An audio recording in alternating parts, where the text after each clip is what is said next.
continues. Can you, hold on, slow down? Slow down? He asks as though he doesn't understand this combination of words. Yeah, I say. Yes, I amend, remembering it's more proper than yeah. Can you go back to this part? I turn to the previous page. Sure, if that's what you need. There's judgment in his voice.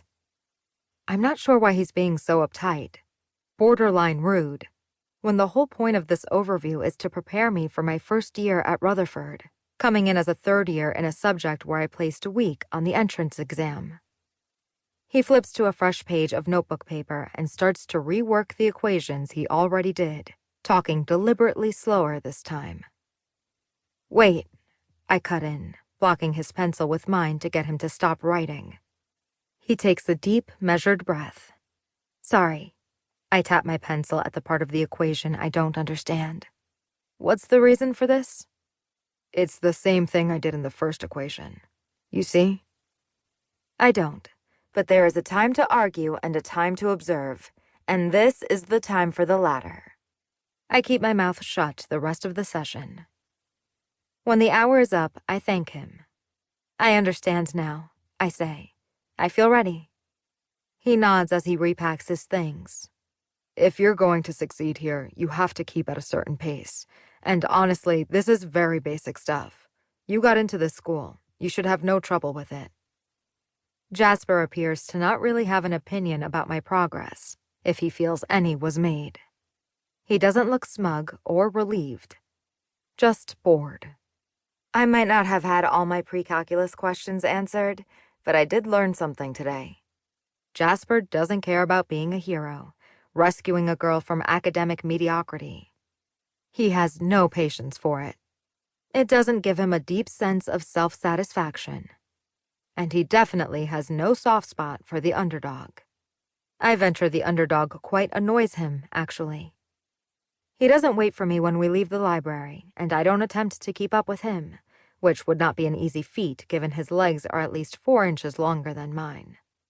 I reach the main level and fall in line with a swarm of students on their way to the courtyard, since we're all on nearly the same schedule today. I watch from a window before I head outside with the rest of them, letting it sink in. The reality of what I've gotten myself into by coming here. The students flood the courtyard from one side, the parents from the other, floating over the grass and stone squares laid out in a diamond pattern, weaving through the statues and thick green hedges trimmed to look like domes, until they merge in the middle, spotting their families, commingling with friends. We've had separate orientations this morning. While the orientation for students was shorter to allow time to get unpacked and settled in our dorm rooms, plus free time for things like peer tutoring and academic overviews for those of us who didn't do as well as expected on our entrance exams. The parents' orientation was all day and consisted of a tour of the grounds and teacher meet and greets. I'd guess theirs was about reassurance. We're the Rutherford Institute and worth the money. Ours was about all the reasons we should be proud of ourselves for being the chosen few to attend, with a pep talk that hinged on fear.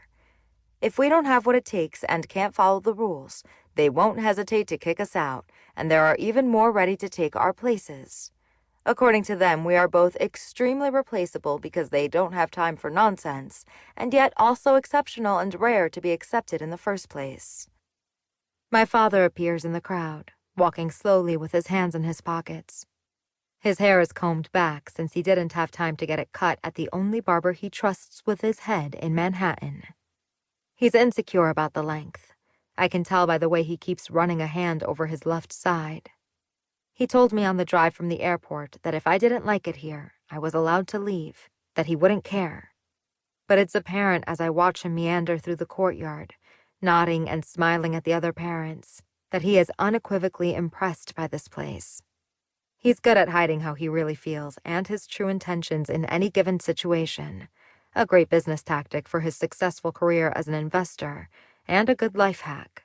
But by now I can see through all his tells. His eyes linger on no one for too long, until he notices me finally emerging from the doors. Then they light up, and he smiles as if it were only me he was looking for all along, and not them.